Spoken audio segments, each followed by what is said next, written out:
Así no veis mis chuletas, sino que veis solo la presentación. Vale, vale, ostras, espera un momento, que justo he compartido la que no toca. Momento, momento. A ver. Vale, un segundito, perdón. Esto de las traducciones de última hora. No hay Bueno, problema, Fran. pues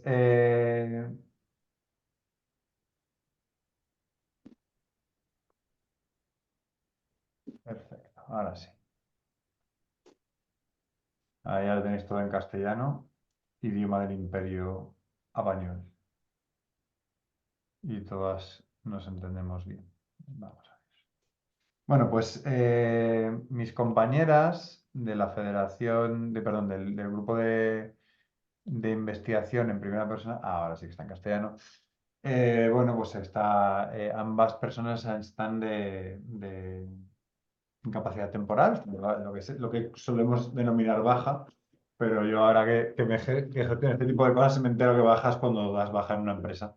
Lo que tienen es un periodo en el que no se encuentran bien y están descansando, así que, bueno, primero se iba a hacer cargo Elvira, después Francesc y por último yo. Y estoy aprovechando los materiales que gentilmente han creado para la entidad, pero bueno, todos los materiales que tiene el grupo de investigación en primera persona son públicos, casi todos se pueden descargar de la web y además dentro de la Federación BEUS podéis disponer de ellos para hacer formaciones cuando queráis. De hecho, pues también un acto que no podía ir Francesc en Lleida, pues estos materiales los utilizó María Arán, que es la coordinadora de la Federación. Así que hoy no está María por aquí, ¿no?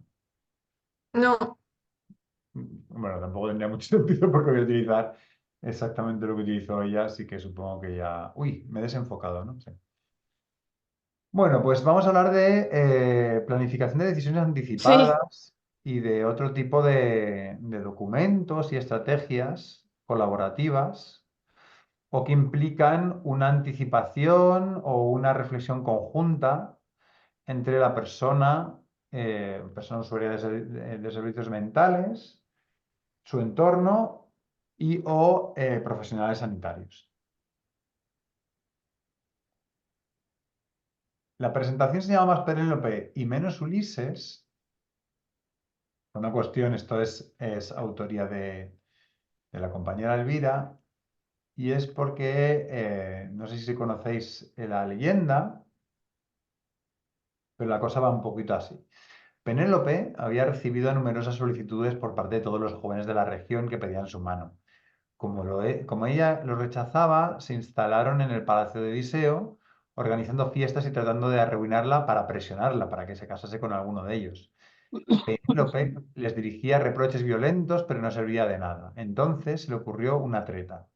Dijo a los pretendientes que aceptara la desaparición de Odiseo, o Ulises, según la denominación griega o romana, con la consiguiente promesa de un nuevo matrimonio con uno de ellos, cuando terminara de tejer un sudario por el antiguo rey Laertes. Penélope, que solo quería ganar tiempo durante el día, trabajaba en la tela, pero por la noche la deshacía de nuevo.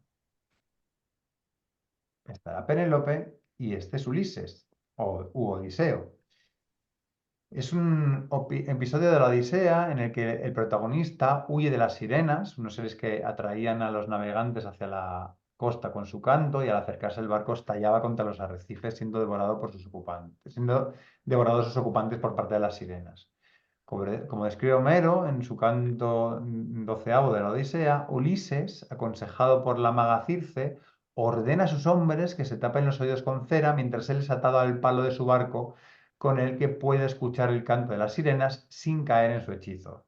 Derrotadas, las sirenas se convierten en rocas o se lanzan al mar.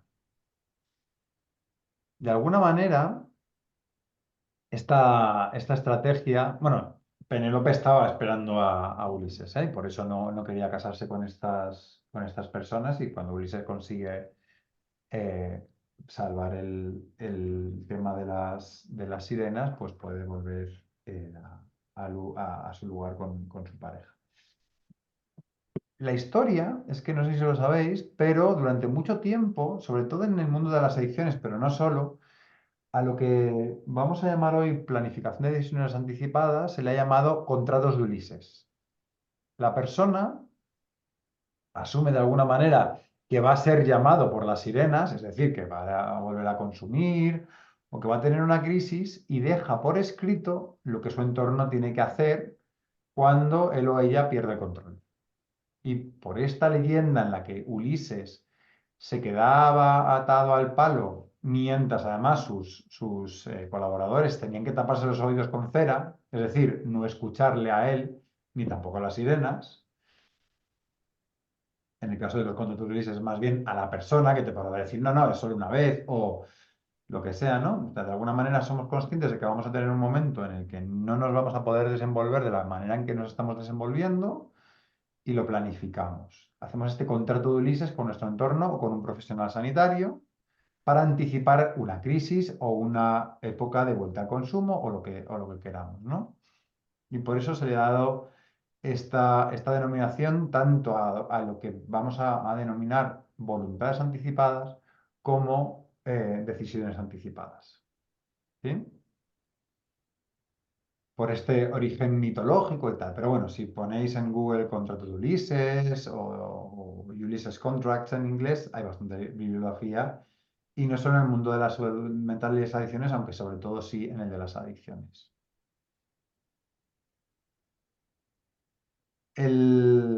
La primera modalidad o documento del que vamos del que vamos a hablar hoy es las decisiones o los documentos de voluntades anticipadas, ¿sí? Es un documento o un procedimiento que tiene un origen legal. En el Estado español es la Ley 21/2000 de 29 de diciembre sobre los derechos de información y autonomía del paciente en su artículo 8. Es decir, hace 23 años se promulgó una ley que lo incluye y es una ley de información y autonomía del paciente de cualquier problema de salud. No tiene solo que ver con el contexto de la salud mental. Es el documento en el que una persona mayor de edad con capacidad suficiente, muy discutible esto de la capacidad suficiente, pero en teoría en ese momento tiene que tenerla, y de forma libre expresa las instrucciones a tener en cuenta cuando las circunstancias no le permitan expresar su voluntad. Se debe formalizar ante notario o tres testigos. ¿Mm? En, en- en catalán se utiliza la palabra testimoni y ahí es un falso amigo. Es testigo, que no testimonio. Normalmente solemos confundir el tema por aquí, el tema de los testigos y los testimonios. En castellano el testimonio es lo que el testigo atestigua. Pero bueno, básicamente es un documento que tiene una validez legal y que no tiene por qué tener la validación de un profesional sanitario. Sí que, por ejemplo, en Cataluña tenemos un aplicativo en el móvil que se llama Mi Salud, la Meva Salud, y para que sea incluido ahí y por lo tanto esté disponible en la historia sanitaria, con lo cual en un momento de emergencia pueda consultarse por el profesional pertinente, hay que hacer un trámite que es además presencial, no se puede hacer solo por internet. Con lo cual tienes que haber pasado por notario o por este proceso con tres testigos y ya tenerlas firmadas e ir a un lugar donde se pasan a registros. ¿Sí? El tema de que no sea posible la modalidad online es, digamos, adrede. No es una cuestión de que no se vaya a adaptar o que no. O sea, el aplicativo ofrece un montón de posibilidades de hacer cosas online, con lo cual es una cuestión de que la persona se tenga que identificar en un lugar presencial y tenga que entregar el documento como una muestra de la voluntad de que esto se formalice. ¿Eh? Mientras que, bueno, pues yo voy a ser lo típico, no sé. Pues yo a mi madre le manejo su firma digital. Ella se fía de mí, evidentemente, pero, ¿no? Si, por ejemplo, fuese el tema este de las voluntades anticipadas, yo no podría hacerlo por mi madre. Lo cual tiene también ciertas implicaciones, ¿no? También patrimoniales, etcétera, etcétera. Bueno, se puede designar un representado en las voluntades anticipadas. No se tendrán en cuenta previsiones contrarias al ordenamiento jurídico o la buena práctica clínica, es decir, bueno, o las cosas que sean absurdas, ¿no? ¿No? No sé, no puedes decir, quiero caviar y champán cuando me ingresen en el hospital. evidentemente. Pero tampoco puedes pedir una medicación que va contra la farmacopea vigente o lo que sea. Es decir, tienen que ser cosas que entren dentro del funcionamiento legal y habitual de los centros sanitarios. O si es una cuestión que tenga que ver con la familia o con las personas que te van a representar, ¿no? Tienen que tener que ver con lo que es posible y es legal. Una vez hechas, es importante que las personas cercanas conozcan su existencia. Ya os digo, sobre todo si no están incluidas en estos aplicativos que tenemos ahora en las distintas autonomías. Pero aunque esté ahí, también es importante que conozcan su existencia, porque una persona, un profesional sanitario, puede ignorarlas en un procedimiento, sobre todo de urgencia. ¿Sí? No hay ningún modelo oficial. Todos son válidos y se puede utilizar incluso uno propio, aunque sí que podéis encontrar diversos borradores o plantillas por internet de distintas comunidades autónomas. Cataluña tiene tanto un documento como, bueno, un documento, un marco de acuerdo, si no recuerdo mal, es del Consejo de Bioética de Cataluña, pero aparte hay como una plantilla. Es importante tener en cuenta también que la plantilla no es lo mismo si quieres donar los órganos, por ejemplo en Cataluña esto es automático, es un tipo de voluntad anticipada pero que tiene su modalidad en el aplicativo. Es decir, tú quieres donar órganos y no te tienes que soltar un rollo tremendo y además sí que en este caso no hace falta los tres testigos en principio porque te da la opción automática. Como es una cuestión que hace mucha falta, pues Cataluña digamos que lo ha operativizado de una manera muy sencilla. Pero si fuese cualquier cosa que tenga que ver con enfermedades terminales, claro, podemos encontrar plantillas que están muy adaptadas a esa circunstancia. Y otras plantillas que están más adaptadas a las circunstancias de las crisis en salud mental. Con lo cual, lo más fácil es elegir una plantilla que tenga que ver con las necesidades que vamos a tener. ¿Sí? Después os puedo, bueno, o ya le puedo pasar a Diana algunos enlaces para que podáis consultar algunas modalidades, ¿no? También se conocen popularmente como testamento vital, ¿sí? Aunque a nivel legal no se denomina así.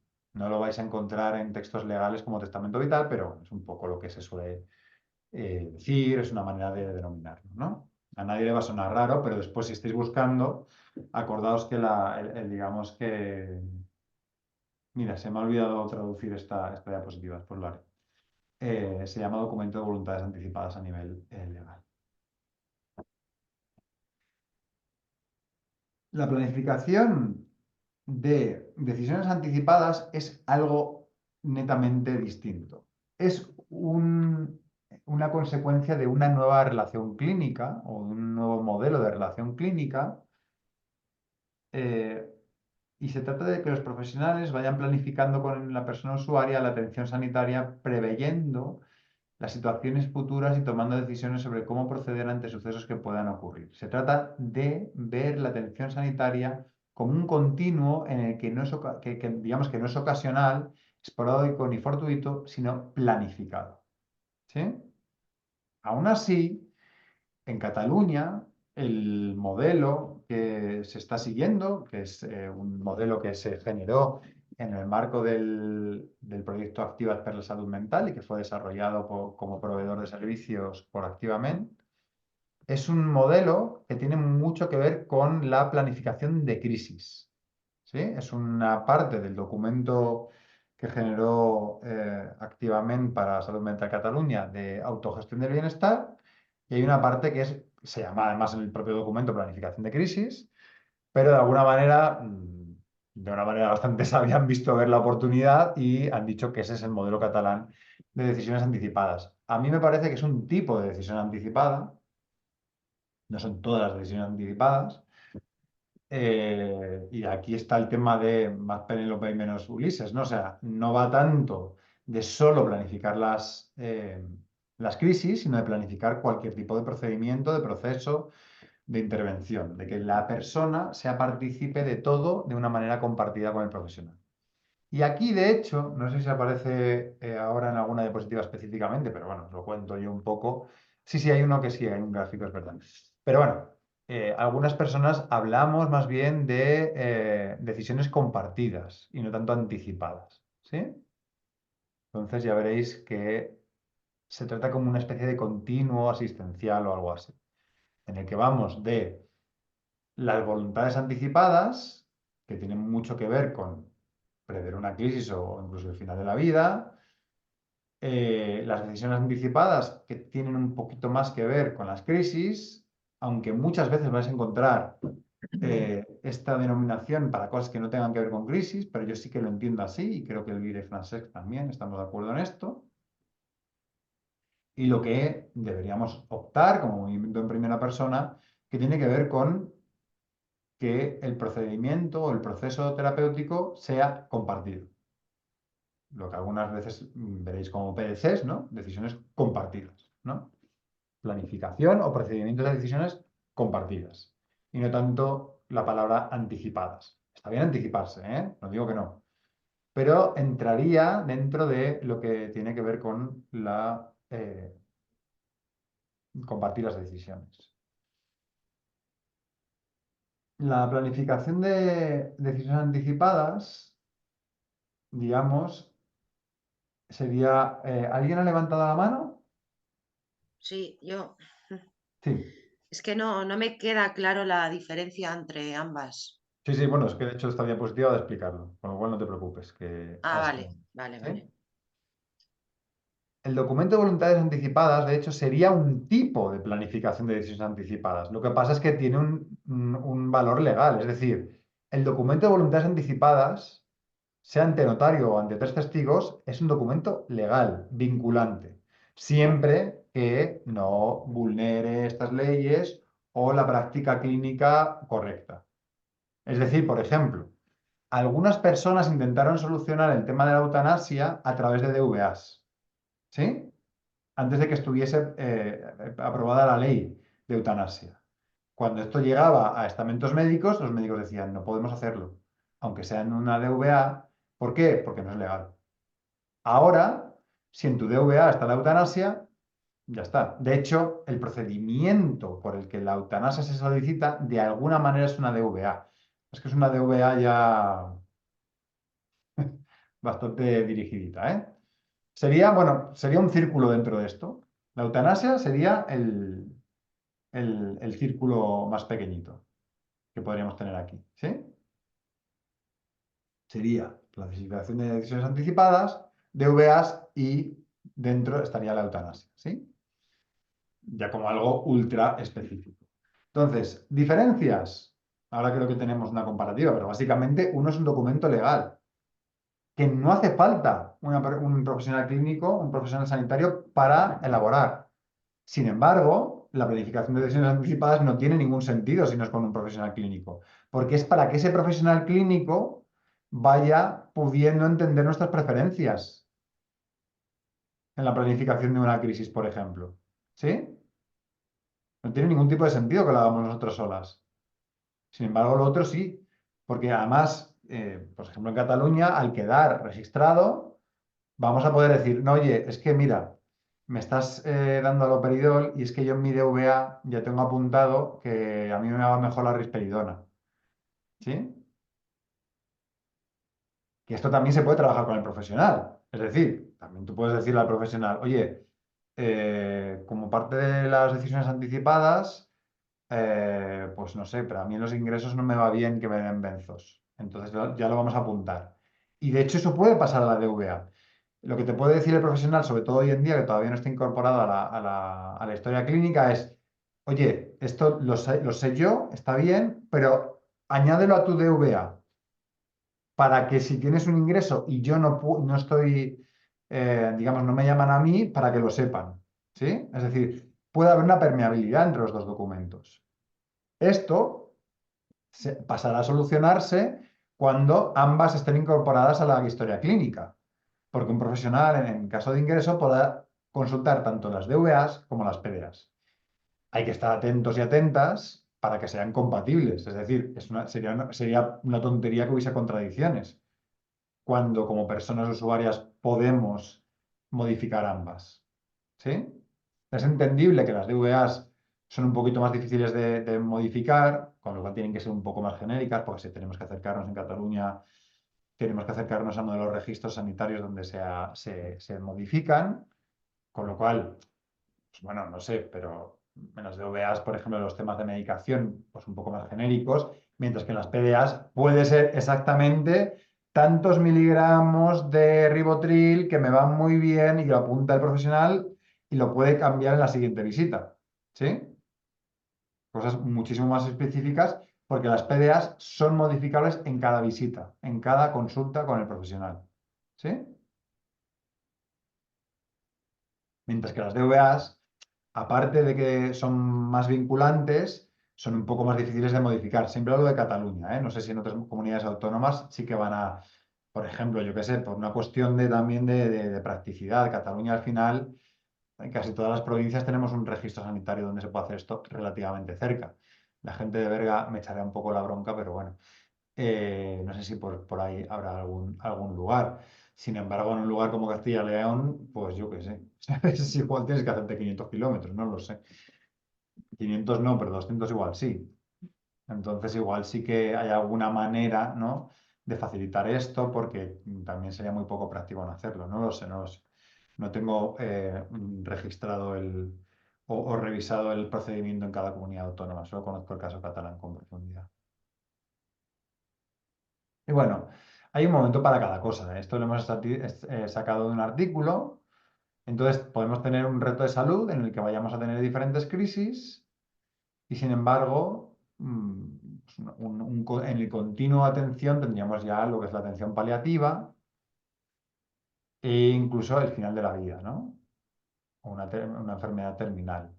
Aquí podríamos aplicar DVAs en las crisis y las PDAs vendrían un poquito en cada, digamos, en los periodos entre las crisis, ¿no? En los que podemos planificar la crisis. De hecho, podemos ir modificando las decisiones anticipadas y hacer que, o estar atentos y atentas, que las DVAs, las voluntades anticipadas, nunca sean incompatibles con las decisiones anticipadas, ¿no? Estar atentos y atentas de eso. También eso lo que os recomiendo, lo que recomendaría en general, también os lo recomiendo tanto si vais a registrar uno de estos documentos o trabajar con vuestro profesional con un modelo de PDAs, como si vais a aconsejar a otra persona. En general las DVAs tienen que ser un poco más genéricas y las PDAs pueden ser mucho más específicas. Y en general, podríamos haber hecho un círculo más global. Todo esto entraría dentro de un modelo de decisiones compartidas. Más allá de estos documentos, o estos espacios de las historias clínicas, que las PDAs no va a ser tanto un documento, al menos en Cataluña, sino una cosa en la historia clínica. Se puede imprimir, claro, pero más que un documento, va a ser un registro de todo este procedimiento de decisiones compartidas. Crítica que yo le veo al modelo catalán: está demasiado centrado en la crisis, con lo cual al final se acaba solapando en exceso con las voluntades anticipadas. Aquí tenéis una comparativa para la compañera que planteaba, con Alicia, que planteaba este tema de la comparativa. Pues aquí es una comparativa específica. Las DVA son un documento oficial, es una obligación legal. Sin embargo, las PDA son un plan de trabajo y es una obligación deontológica, pero no hay una vinculación legal. Recordemos, es una obligación legal si no vulneramos en el documento ni el marco jurídico vigente. Pedir una eutanasia cuando no era legal, por ejemplo, es un ejemplo muy claro, o la práctica clínica habitual, ¿sí? O sea, no podemos pedir, o yo qué sé, o las posibilidades. Imagínate que en las DVAs pongamos: quiero que se me haga terapia sistémica. Y en el lugar donde ingresamos no hay ningún terapeuta sistémico, pues claro, no pueden hacer magia. No sé si me entendéis. No podemos pedir lo imposible. Tiene que ser dentro de las posibilidades que nos puedan dar, ¿sí? La DVA tiene un espacio dedicado dentro del sistema. En Cataluña hay un espacio en la Meva Salud.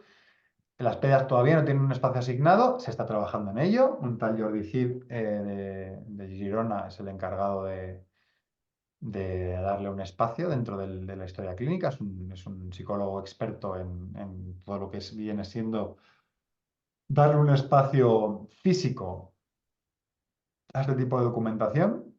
Físico, bueno, virtual, ¿no? Porque ya estamos en un marco de historia clínica digital, pero sí que, y hay debates que están vivos, ¿eh? O sea, por ejemplo, ¿quién va a tener acceso? ¿Solo salud mental? ¿Todos los servicios de salud mental? ¿Atención primaria también? ¿Alguna otra especialidad? Si tiene alguna otra especialidad acceso, ¿cuándo tiene que ser esto así? ¿Cuándo no? Es decir, no es fácil integrar esto. Hay una serie de requisitos, de privilegios de acceso de diferentes profesionales. Salud mental, todos y todas. Psiquiatras, psicólogos clínicos, trabajadores, trabajo social, si no, los administrativos, probablemente no, pero todo esto tiene un protocolo que es altamente complejo. Yo empecé a revisar esto en una época. Al final, después hubo un cambio del presidente del consejo asesor y del director del plan director. Bueno, yo trabajaba con el anterior y ya no estoy en el comité, pero a mí me llegaron a dar el catálogo digamos, de cuando tú metes una cosa en la historia de la clínica, me da igual que sean las DVAs o las PDAs o que sea una radiografía. Todo el mapa conceptual o el árbol de decisiones que tiene que ver con quién lo consulta, cuándo lo consulta, cómo se hace accesible, es ultra complejo. Era un documento de 250 páginas. O sea, era un marrón del que casi me alegro de haberme librado, ¿eh? Ahora hay un grupo de trabajo que no sé si estoy, pero bueno, es que hay tantas reuniones que, bueno, es un poco complicado, ¿eh? Regula la DVA cómo se quiere ser tratado en situaciones singulares, mientras que las PDAs marcan una directriz para todo tipo de situaciones. Recordemos que a veces las PDAs han sido implementadas muy de cara a la crisis. Esto no implica que no se pueda incorporar elementos que no sean de crisis, ¿sí? O también podemos seguir el modelo de separarlo, de que haya DVAs, PDAs y PDCs.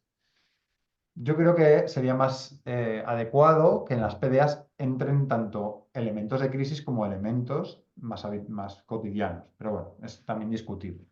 Es una cosa que, bueno, podríamos discutir sobre todo con la entidad activamente por qué han elegido eso, si es simplemente una cuestión logística o hay algo detrás que tenga que ver con que ellos y ellas sí que apuesten por una separación de los tres niveles. Yo creo que estaría bien poder integrar en la PDA los dos niveles de crisis, pero más las partes que queremos prever con el profesional, las que queremos pactar con el profesional de la crisis, mientras que en la DVA no necesitamos que eso se pacte.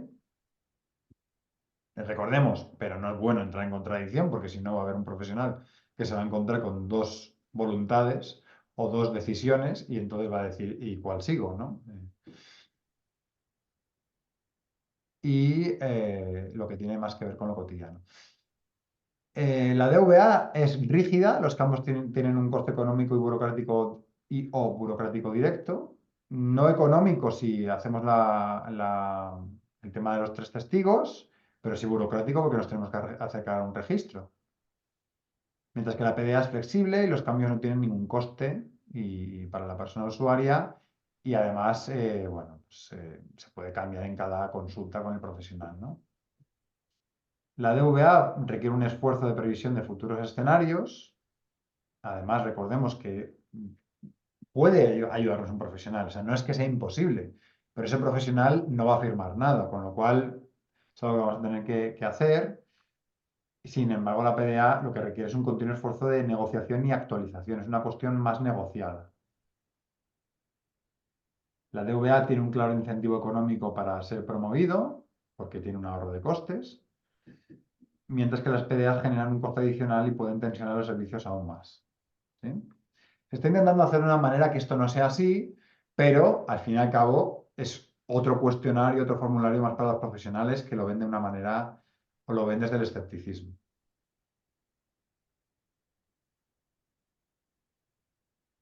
¿Limitaciones de las voluntades anticipadas? Pues que es poco probable predecir exactamente las situaciones futuras y en ese caso no tendría validez. Es un poco... si no somos capaces de anticipar la situación, es una cuestión que va a ser complejo que el profesional que se lo encuentre vaya a poderlas utilizar adecuadamente. Podemos, lo más típico es prever un ingreso, y eso sí que es más o menos predecible. Si hemos tenido ingresos previos, podemos predecir más o menos el contexto, ¿no? Es una cuestión que nos va a ser más o menos sencilla, pero cualquier otro tipo de situación son menos, digamos, menos específicas, menos concretas, ¿no? Y eso puede dificultar el redactado. Porque, por ejemplo, la palabra crisis, ¿qué es estar en crisis, no?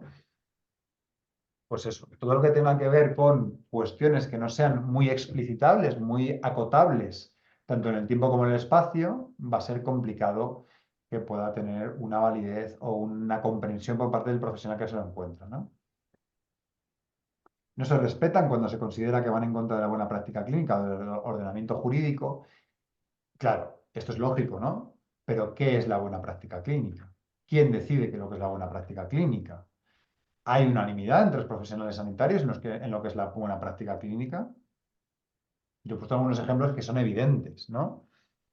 Cuando la eutanasia no era legal, pues no había manera de que una persona pudiese solicitar la eutanasia por mucho que estuviese en su DVA y la DVA tuviese un rango legal, ¿no?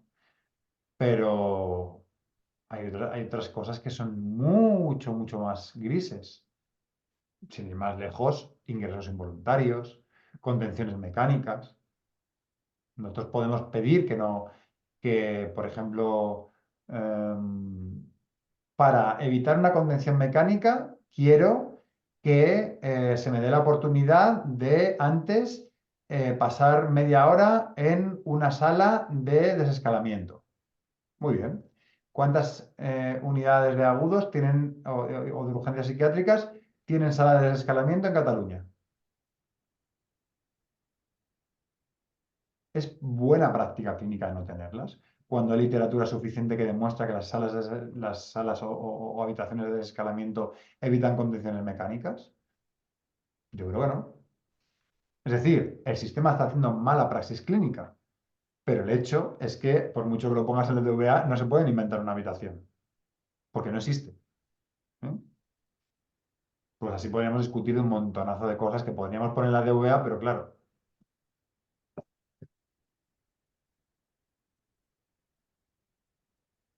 habría un esfuerzo económico y burocrático constante para adaptarlo al carácter cambiante de cualquier reto de salud mental. Esto también es complicado, ¿no? Y ya no hablamos solo del reto en sí mismo, también podríamos hablar de los servicios de salud mental. Ahora hay algunos que están cambiando de nombre, hay adaptaciones, hay reformas, y eso implicaría que la persona tenga que modificar el documento. O si te cambias de un lugar como, no sé, Manresa o Vic, a Barcelona capital, donde hay un montón de hospitales universitarios, cuando allí solo hay comarcales y hasta el nombre de los servicios cambia, ¿no? Entonces tú puedes planificar una situación de ingreso en un contexto de hospital comarcal y va a ser diferente de un hospital universitario de una gran ciudad. Muchas cosas del redactado cambiarán, ¿eh? O incluso las medicaciones que se puede permitir un hospital universitario no son las mismas que un hospital comarcal. Es decir, el grado de hospitalización, perdón, de especialización permite más flexibilidad en la prescripción de cierta medicación. Que un psiquiatra tiene ciertas penalizaciones para poderlo prescribir en el contexto de un CESMA, un centro de salud mental comunitario de zona, de distrito, o en el contexto de un hospital comarcal, que en un hospital universitario, por ser de un grado mayor de especialización, no va a tener esa traba. ¿Sí? Y en Perdona, caso... Fran, que Sí, sí, hay han dos levantado. preguntas. Termino esa diapo y Vale, vale, vale. paso a las Perfecto. preguntas. Es que si no se me va... Prefiero terminar la Sí, diapo y sí, ya sí, está. tranquilo. En caso de crisis, serviría para marcar límites en las medidas coercitivas y los tratamientos agresivos o controvertidos, pero carecería de utilidad en la práctica cotidiana, ¿no?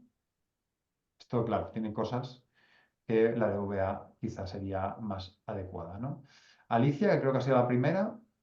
Sí, yo quería preguntar si, por ejemplo, el hecho de hacer la DVA y esto, digamos, tú entras en crisis o tienes que ser hospitalizado, si esto serviría para tener en cuenta en qué hospital te van a ingresar, ¿no? Porque si Sí, en principio es- sí. estamos hablando de que tú pones que quiero antes de una, o sea, quiero entrar en una sala de desescalada o quiero que se me Bueno, prescriba esta... eso era un brindis al sol, ¿eh? Era una manera de poneros un ejemplo claro Sí, bueno, de que la mala praxis clínica a veces no es que pidamos cosas imposibles las personas usuarias, sino que puede tener que ver con que los hospitales no estén haciendo buena praxis clínica. Pero bueno, sigue así.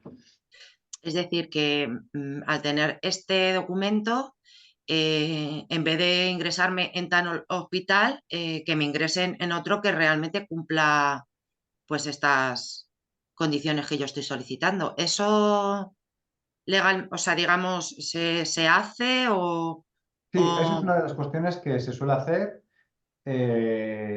El problema es que muchas veces el personal de ambulancia, si es que es una ambulancia la que te traslada, no tienen acceso a la historia clínica completa, con lo cual en ese momento es muy importante que sea un familiar el que diga, esta persona tiene una DVA y en esa DVA pone que hay que dar preferencia a este hospital frente a este otro. Después hay circunstancias, yo que sé, igual estás en otra provincia o yo que sé, ¿sabes? No lo sé. Pero si estás en un lugar donde eso sea posible, deberían dar preferencia a esa hospitalización. no sé, porque yo te pongo el ejemplo de mi hijo, ¿no? Que a mí el hospital de referencia es La Paz, pero Ujú. el mejor equipo, bueno, y no me hacían ni puñetero caso, claro, evidentemente. El mejor equipo infanto-juvenil está en el Gregorio Marañón y yo pedía que me lo trasladaran allí y me decían que en Anay, o sea que Claro, no entonces había ahí ya posibilidad. chocamos con regulación. Es decir, si la Comunidad de Madrid tiene establecido una preferencia por el ingreso en los dispositivos pertenecientes a tu área sanitaria, puede haber ahí ya una historia. Es decir, la Comunidad de Madrid probablemente tiene un procedimiento, que probablemente sean palos en las ruedas, pero bueno, para que se solicite un ingreso fuera de tu área sanitaria. ¿Sí? Entonces la DVA no pasa por encima de eso. No pasa, ¿no? O sea que si, por ejemplo, se hiciera este documento, tendría que, o sea, me daría igual, ¿no? Bueno, igual no. En ese sentido, o sea, tú ya puedes, ese documento lo que hace es que da una prueba fehaciente de que eso fue solicitado con antelación. Pero si tú quieres que eso sea así, deberías intentar movilizar los recursos o el procedimiento con antelación. Porque probablemente la Comunidad de Madrid, lo digo porque es mucha gente en poco espacio y los hospitales están cerca. Mira, el Ramón y Cajal y La Paz están enfrente. Eso es básicamente. No, Está el Ramón y Cajal no es el Gregorio Marañón. ya lo sé, ya lo sé. Pero Ah, que digo, vale, sí. a veces hay hospitales, yo soy de Madrid, yo, eh, que a veces los hospitales están incluso enfrente, que a la ambulancia, ¿qué más le da ir al Ramón y Cajal que a La Paz? Pero es que tampoco hay tanta diferencia de La Paz al Marañón cuánto hay. 20 minutos, 15 minutos, no hay nada. Vas por, no sé si me sale 40 o 30, pero vamos, a no ser que haya atasco, es ínfimo. Con lo cual, lo que hace la Comunidad de Madrid, como necesita, es decir, la excusa no es que esté lejos, que podría pasar aquí en Cataluña, ¿no? Porque una persona de Lleida, por mucho que diga que ir a la clínica, ostras, es que igual la ambulancia primero te tiene que dejar en Lleida capital, porque es que, claro, no se va a hacer 300 kilómetros, ¿no? Si estás en el, yo qué sé, en el Pallars Sobirá, estás ahí en los Pirineos, ¿sabes? Entonces, la Comunidad de Madrid, yo ahora mismo no me acuerdo, pero entiendo que lo que tiene son las áreas sanitarias, después casi todo está en Madrid capital, es decir, a la gente del corredor de Henares, si no me acuerdo mal, les toca el Ramón y Cajal, aunque esté en Madrid capital. Entonces, la Comunidad de Madrid pone palos en las ruedas para que puedas pedir modificaciones de eso, porque si no sería un caos, y entonces tú lo tienes que de alguna manera, probablemente hay alguna manera de solicitar atención sanitaria fuera de tu área sanitaria, por una cuestión justificada. Es que, ¿sabes qué pasa? Que quien hizo la ley hizo la trampa. O sea, nosotros tenemos derecho a elegir cualquier profesional, pero tú imagínate que yo no estoy de acuerdo con el psiquiatra que le está tratando, donde en el centro de salud que me corresponde, intento solicitar otro psiquiatra, que realmente si me interesa, tengo que pedir el alta voluntaria en este centro y solicitar el nuevo psiquiatra, que a lo mejor te tarda 1 año y medio. Eso, bueno, aquí en Cataluña no es así, pero eso habría que Aquí, bueno, yo aquí mirarlo. no hace tanto lo pregunté Sí, sí, pero no te y me fíes de lo que informaron digan. Claro, o sea, esto es muy importante. Lo que que te era así. No sé si digan. ha cambiado No, no, últimamente, no, no, no es pero que cambie o no deje de cambiar. Es que un administrativo te puede decir eso porque igual es lo que él o ella puede hacer. Pero eso no quiere decir que sea lo que tú tengas que hacer, que es una cosa muy a distinta. ver, si el tema está en que yo lo he llevado al Gregorio Marañón, pero lo tengo que llevar por mi cuenta. Cogerlo, montarlo en el coche, llevarlo y lo atienden. Pero Claro, cuando porque son los está fuera centros. de, o sea, cuando él está fuera de sí, yo no tengo medios para poderlo llevar en el coche porque se niega, etcétera, etcétera. Entonces, tengo que llamar a la ambulancia, bueno, previamente a la policía llama a la ambulancia viene y me lo trasladan. Entonces, ¿qué pasa? Pues que no estoy de acuerdo cómo actúa La Paz, porque han sido ya muchas veces, ¿no? Y entonces, esa es la situación en la que te encuentras. Entonces, por eso mi pregunta es, si tú haces este documento, no sé si a nivel legal me serviría para poder llevarlo al hospital que Puede realmente... ayudar, pero es que, sí, a ver, es que tú tienes que entender que los protocolos de la Comunidad de Madrid, además, la Comunidad de Madrid es muy, muy, muy específica porque es mucha gente en muy poco espacio. Es decir, las dos comunidades autónomas que tienen una población comparable son Cataluña y Andalucía. Vamos, extensiones muy diferentes. Con lo cual, la Comunidad de Madrid tiene muchas cosas que tienen que ver con gestionar la densidad poblacional a nivel sanitario. Yo eso no lo conozco. Lo que te estoy diciendo es que no te fíes. O sea, a mí me dijeron, pues lo que te dijeron, pues vale. Tú lo que tienes que es que mirar exactamente cómo es el procedimiento y sobre todo cómo son las regulaciones. Si es realmente imposible pedir eso o es una cuestión de que tiene que haber una solicitud previa. Es decir, eso de que tengas que darte de alta, pedir una alta voluntaria y después ir al otro lado, yo lo dudo. Puede ser que sea así, pero yo lo dudo. No Porque a sé, mí me pues es suena que eso que, es lo que es más cómodo para el administrativo que te lo contó. No que sea así, obligatoriamente. ¿Me entiendes? bueno, pues volveré a insistir a ver No, cómo no es lo una cuestión podemos de hacer. insistencia, es una cuestión de que tienes que conocer la regulación. Es así de duro, ¿eh? Pero tienes que, por tu cuenta, leerte cómo es la ley. Y si tú entiendes que esa ley no dice eso, no obliga a que tú tengas que tener una alta voluntaria antes de pedir el traslado, entonces pides directamente el traslado. Si no te lo dan, dices, haces un papel, te registras. Además, esto no es de mandar correos ni hacer llamadas, esto tienes que ir a registro. Una solicitud en la que tú especifiques qué ley, en qué ley te estás basando para hacer la solicitud. Porque todo esto, o sea, todo lo que me digas de, oye, es que yo llamé, es que mandé un correo, es que me dijeron, es que nada, registro, registro, registro, registro, registro, registro, registro. Todo tiene que pasar por registro.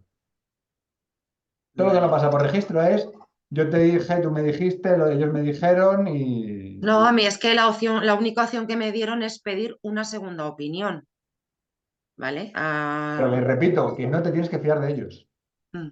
Tienes que ir por registro y pedir las cosas. Si por registro te dicen, te responden, no, que tienes que pedir la alta voluntaria, no sé qué. O sea, es decir, nunca, nunca, nunca, nunca, nunca, nunca, nunca te fíes de algo que te digan. Nunca. Sobre todo en este tipo de cosas procedimentales. A ver, lo que te tienes que fiar es que si un psiquiatra te dice, la mejor medicación es tal, o si un psicólogo te dice, yo estoy aplicando una técnica que es... Pues eso sí. Pero en cuestiones procedimentales legales que tengan que ver con cómo se hacen las cosas, de cómo se gestionan los servicios, no te fíes de lo que te digan. Pasa por registro las cosas y cuando te respondan, si aún así tú crees que no hay una correspondencia con lo que es legal, puedes volver a registrar la petición haciendo referencia a la ley con que es incompatible. Y es así. Es jorobado. Probablemente te ayude a tener un abogado de tu parte, pero es que es así. Porque si no, Claro, ellos no están porque vulnerando la ley. Están diciendo lo que ellos piensan que tienes que hacer, que probablemente tenga que ver más con la logística que con tu derecho.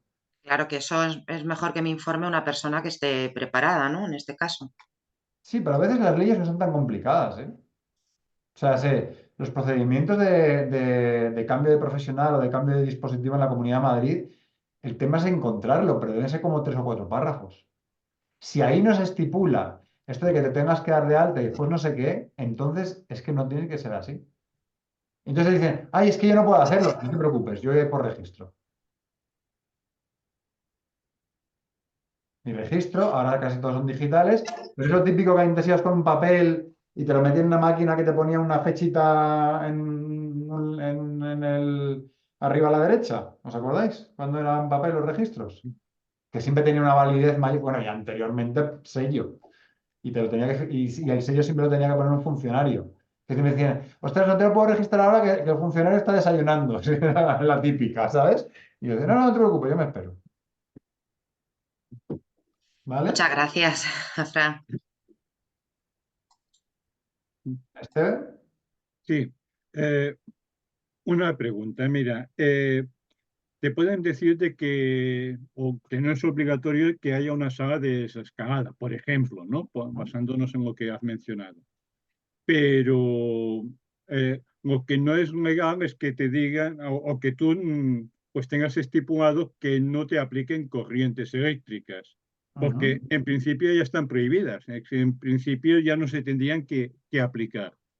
Entonces, supongo que estará en la línea de qué se puede ponerte en el documento y qué no se puede poner, pero a lo que yo quería llegarte es que mm, cuando se está aplicando, cuando tú estás pidiendo algo que está comprobado que puede ser efectivo y no se está implementando en el sistema, o bien cuando están haciendo unas prácticas que no, que ya no tendrían que hacerse y que además tú has registrado, ¿qué defensa tenemos sobre esto? No sé si me he expresado bien.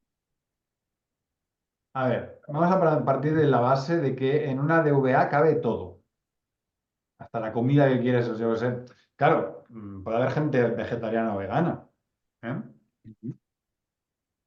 Hoy en día igual te lo respetan. Hace 20 años, vamos, en un ingreso, dices, no, es que yo no como carne, pues no comes, ¿sabes? Hoy en día, pues este tipo de cosas se está empezando a respetar. Es decir, las DVAs tienen una doble vertiente. Una es el cambio social, porque si mucha gente lo pide, al final se tienen que acabar amoldando. Y la otra es la propia voluntad de que te respeten tus preferencias y tus voluntades anticipadas.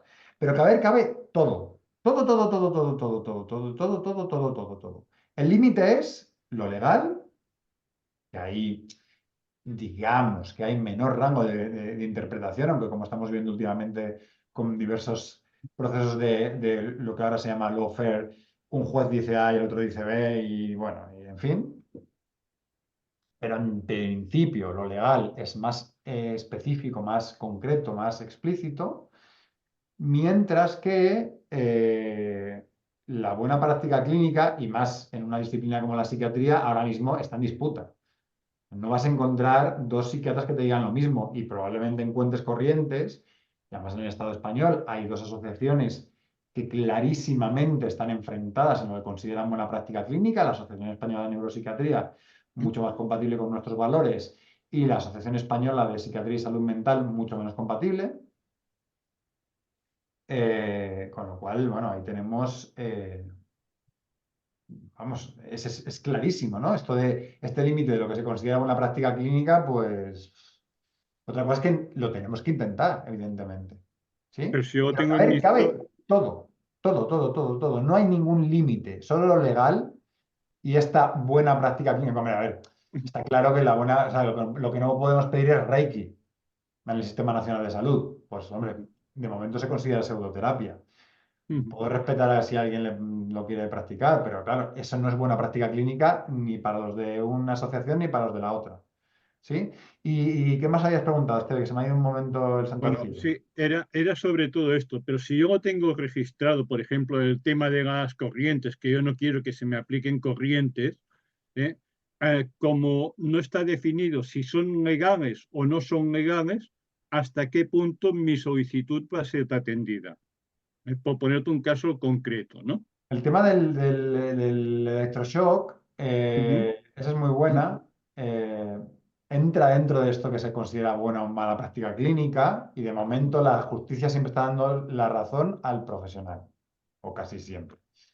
Pero es verdad que si tú lo pones en una DVA y, por ejemplo, un familiar, un amigo quiere intentar revocarla, si tú no estás pudiendo, le estás dando artillería que no va a tener si no está en tu DVA. Porque el profesional puede decir, no, es que la persona ahora mismo no se encuentra en condiciones, ya, pues que tenemos la DVA que lo ponía claramente. Con lo cual, no es que sea seguro que va a parar el electroshock, pero dará más munición a las personas que te podrían intentar ayudar a que no se llegue a producir. ujú. Es un poquito la sensación de contra el vicio de pedir, la virtud de no dar, ¿no? Con lo que el profesional hace o lo que le da una realísima gana según Sí, su pero un pensamiento, juez ¿no? lo tendría un poco, o sea, esto que pasó hace poco en Galicia y tal, es que queda menor. Pero alguna vez que ha pasado aquí en Cataluña, que el problema era que la persona no se encontraba en condiciones, pues, por ejemplo, en algunos casos de catatonia o semicatatonia, como la persona no podía decir nada o no se encontraba, o no se consideraba que estuviese en facultades para hacerlo, los familiares lo tenían muy difícil porque solo tenían solo podían alegar la palabra de la persona. Con una DVA hay un documento. Ujú, Con lo cual ahí ya el juez ya sí que tiene que decidir entre la voluntad de la persona o lo que el profesional dice que es buena práctica. Ahí ya sí que tiene que tomar una decisión. Y es más va- complejo. Si no, claro, vale, si no existe la DVA, estamos dando vía libre al profesional, porque no hay una contraargumentación legal. sí. Y ya para cortar, ¿cómo podemos hacer para para unirnos, para que hayan, por ejemplo, más salas de desescalada?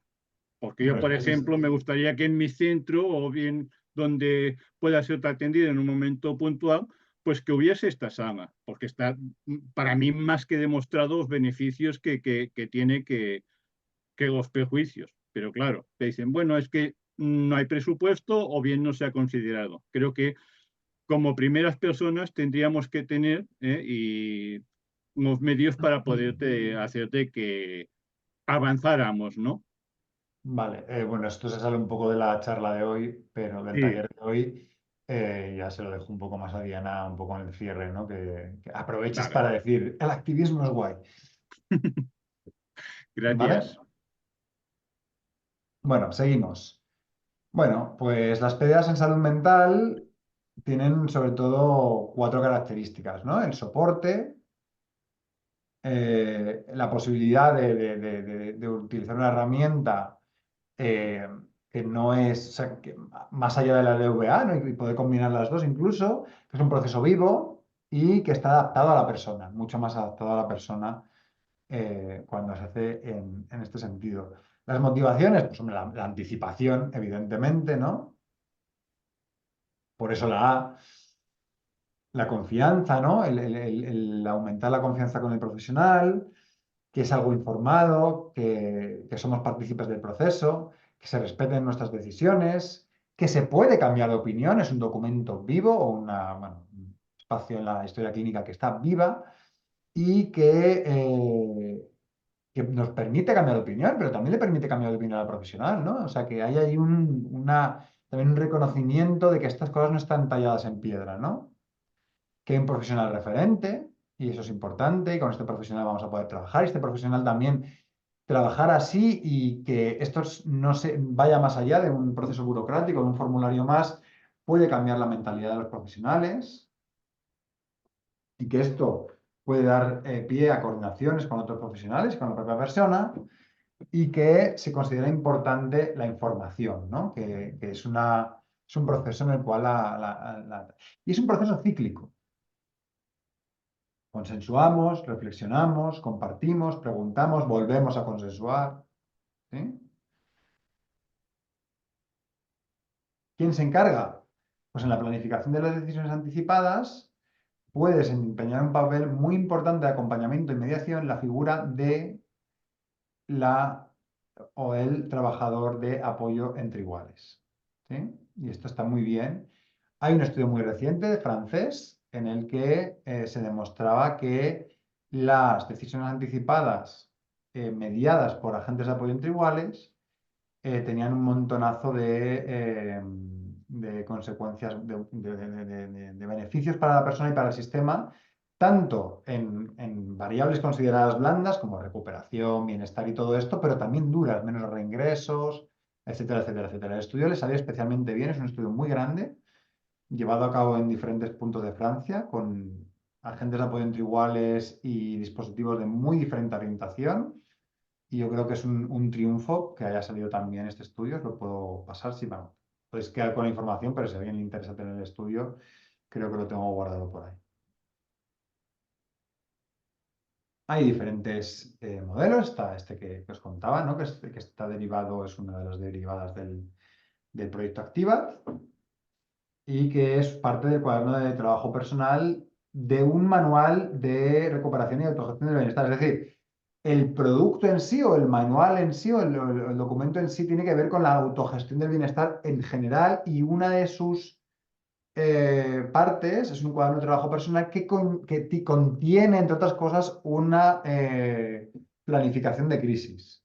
¿Sí? A mí me gusta más el modelo andaluz, la verdad. Creo que tiene más que ver que es más global, que no solo tiene que ver con las crisis, aunque también.